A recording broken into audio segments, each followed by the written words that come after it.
Hello mga ka-DJ, mga ka-listeners, maayong adlaw, maayong gabi kanatong kanano. Adlaw dahil karong Birnes, November 15, tuig 2024. O karon dahil ato ipadayon ang ikalimang adlaw ning sugilanon sa OFW sa Singapore nga ang sender si Maripit. Kung di ta maglangan no, ato nang sugdan ang bagong bayani OFW sa Singapore. Ug daghang kayong salamat mga ka-DJ, mga ka-listeners sa inyong pagkanunayong pagpaminaw.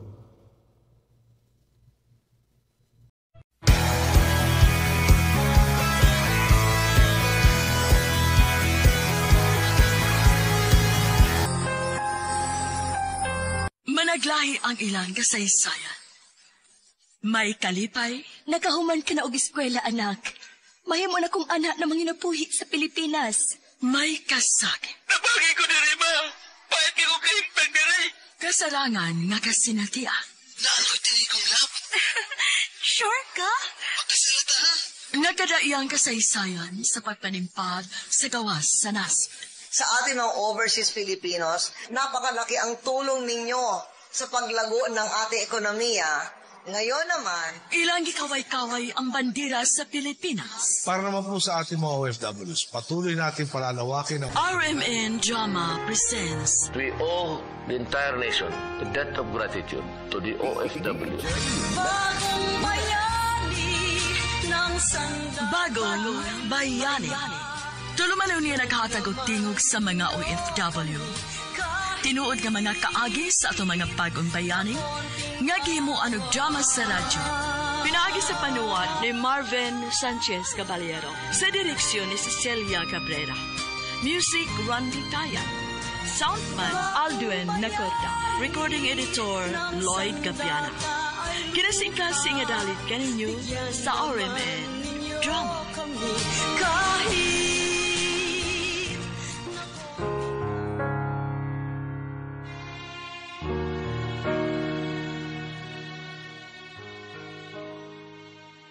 Mga kasama, kumusta? Kini gyapon si Priscilla Reganas. Kini ang tulumanon nga maghahatag og tingog ug tungog sa atong mga kaigsuunang OFW nga nanimpad sa laing nasod alang sa ilang pamilya ug mga mahal sa kinabuhi. Bagong bayani.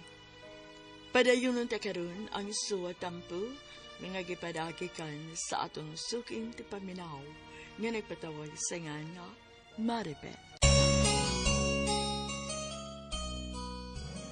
Si Mr. Garud ang nisukat ako sa Singapore International Airport. Maarasat siyang ikasulti. Patas ra ang iyang pagtagad bisan og sama na kong katabang sa panimahay. Naimamat nako ang amo na kong bapay. Dako o kalainan sa ilang mga batasan.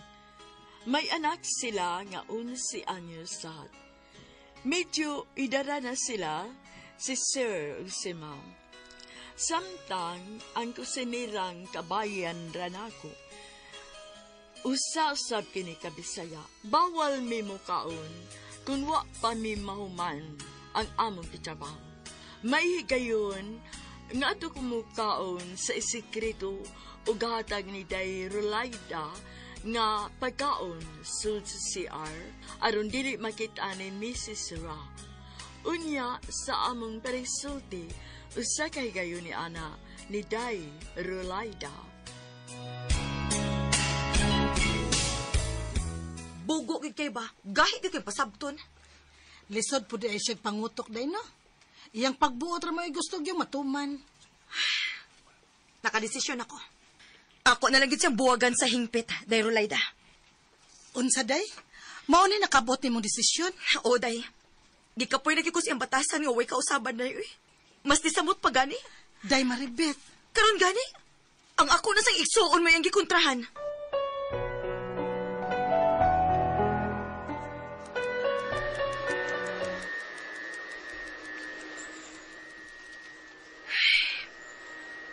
Kapoy na ba yung pero daghan pa magtrabahoon nga aming buhaton. Kaya ra lagi ni nako. Why di kayahon ang usa ka OFW kung para sa mga mahal sa kinabuhi? Maribeth, Yes, Mrs. Ra? come here, please. Yes, ma'am. I'm coming. Mrs. Ra, please help me organize the room of my son, Yob. Yes, Mrs. Ra. You are a good worker. I appreciate you so much. Thank you, ma'am.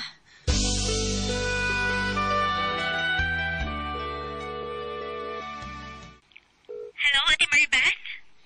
Unsa man ang uyab ni mo ron? Maayo na? Oti, uy. Si Marcy, buot lang gid kaayo siya, ti. O, maayo sa pagtrabaho. Maayo hinoon. Maayo magunang mahibaw pod ko ug unsay ang background. Okay, te. Salamat sa imong concern, ti. Hinaoton ta nga mauna ka na imong mabana unya pohon, Giselle. Ang Ginoo na lagi mag-igo, ti.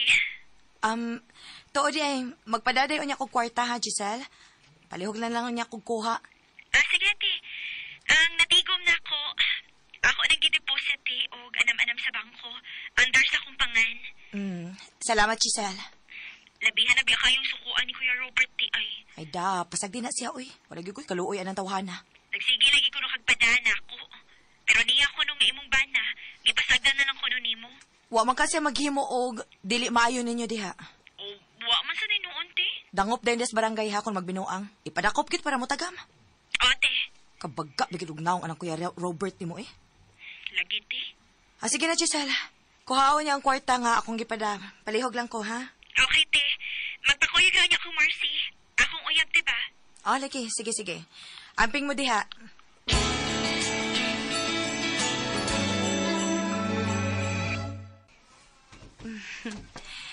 Do you like the food, Yob? Yes, I love it so much, Nani Maribeth. It's so yummy and delicious. Do you want some juice? No, Nani, thanks. Only plain water, please. Okay. A moment, please.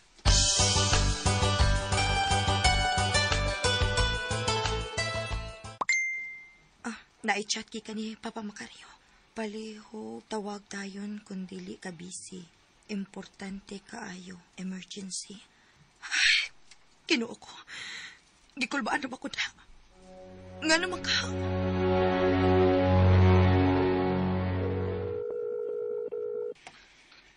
Hello, Maribeth.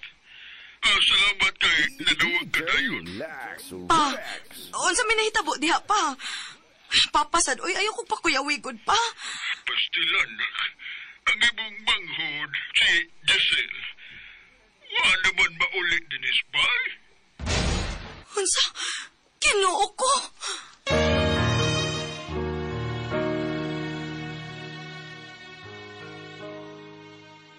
Way kabutangan sa akong kapalaka, human mahibaw sa nahitabo sa kong manghod.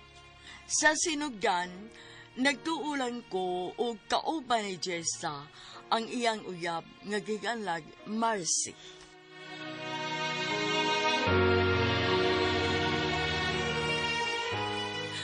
Pa, unsa man ning hitabo, ha? Abot, samok. Asol ang akong hunahuna.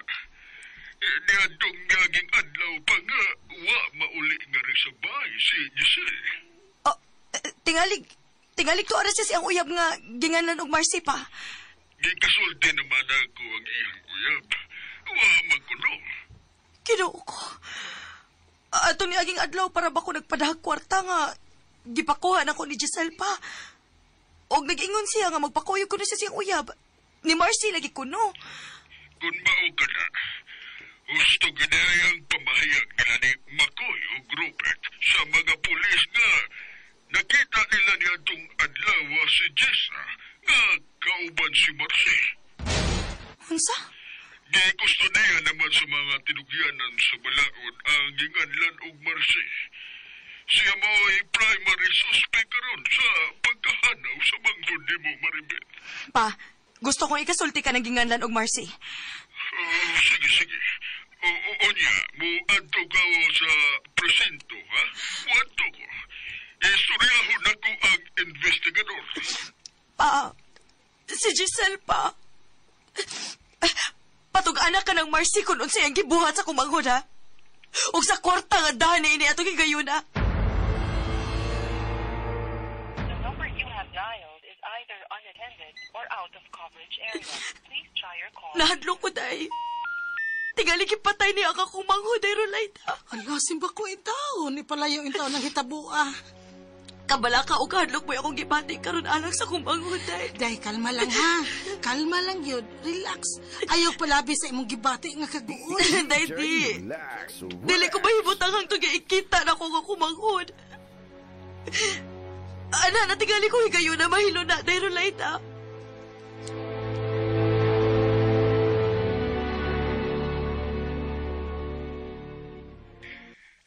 Silan, gawbit. Daan pag yung lagi ko ng uyab ni Giselle nga, di ka nakasaligan. Gaw makoy. Tabangi mi kaupi. Wag yung kumahadlog nga testigo sa mga pulis. Sa ako nakita, nagkuyong sila ito adawa gaw. Salamat ka, makoy. Si Robert, ako rin nang i-convincer nga mo testify sa siya sa nakita. Kaya kami magkauba nang nakakita nilang Giselle.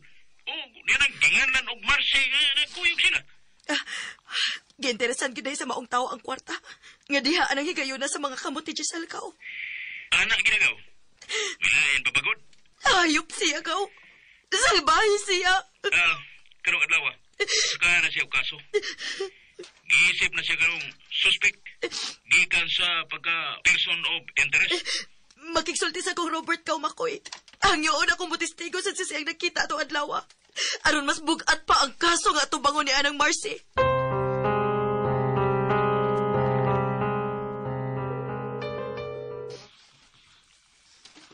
Hello, Day Maribet. Robert, muhangyo ko ni mo, pi. Isultisad sa mga pulis ang imong nakita niya to adlaw nga nahanaw si Giselle. O kauban niya yung uyang nga ginganlan og Marcy. Di ko may manultida. Di ko angayanan ng testigo sa kaso, Day Maribet. Please lang, be. Muhangyo ko ni mo. Tanaw lang yan ako, ha? Bitaw niya akong gingon ni mo.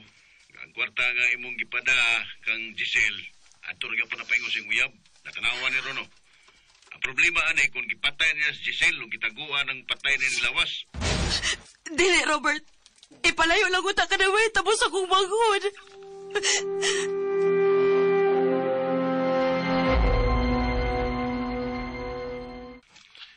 Maribet, Doc.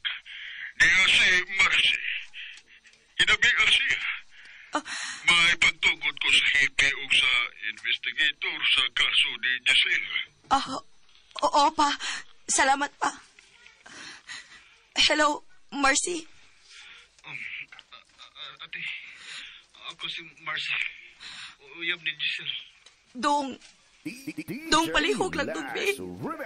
Magpakiluoy ko ni mo, dong. Ito ganin taon kung asa na karoon ang akong manghod.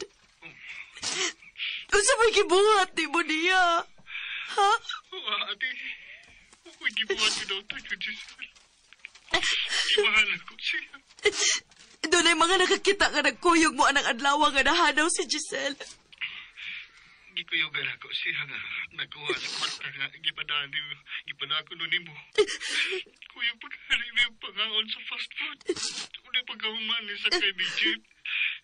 Nanahaw ko sa eskina sa amo. Siya naman nilaho sa pagpauli kay Bujuti papan ko. Mauna yung pong version. Pero ang kamatuoran mo ay buot na mong palutawan ng higayuna dong.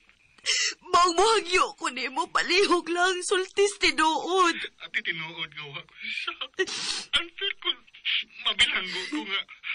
Kung mo tunaon biktima man ka ko, kaya ako uyap ang namising. Nagpinahalay mi ni Giselle, ate. Pero likod ang mga ebidensya, batok ni mo, Marcy. Musa mas maayo pang butogaan na lang yung kastinood. Asa karon si Giselle? O sa'yo mo gibuhat sa kong manghod? Ha? Nawaton ko pamasangil batok na ko, ate. Apat pagituan ko ginugusto siya. Pagkukunsa may naitabo sa kong hinugma. Marcy! Kinipalan ko. Nawadaan ko hindi ko. Pabilanggo pagit ko. Mautangan pagit kong trabaho. Pagitaan ko ginugusto siya. Usa? Dili ko kriminal. Siguro sa inyo ito.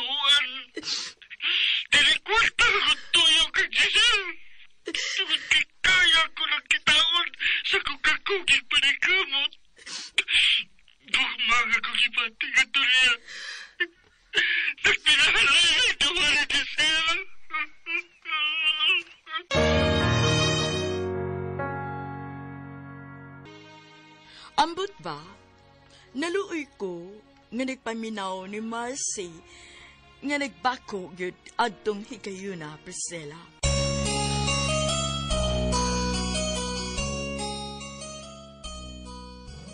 Mga kasama, atong sundan ugma ang laing sumpay ning suwatampo ni Maribeth dinining atong tulumanon, Bagong Bayani. Kung doon ay kamoy sugilanon sa OFW, suwata kini gipada sa RMN Production Center, Jose Martinez Building, Rome 302, 3rd floor, Osmeña Boulevard, Cebu City.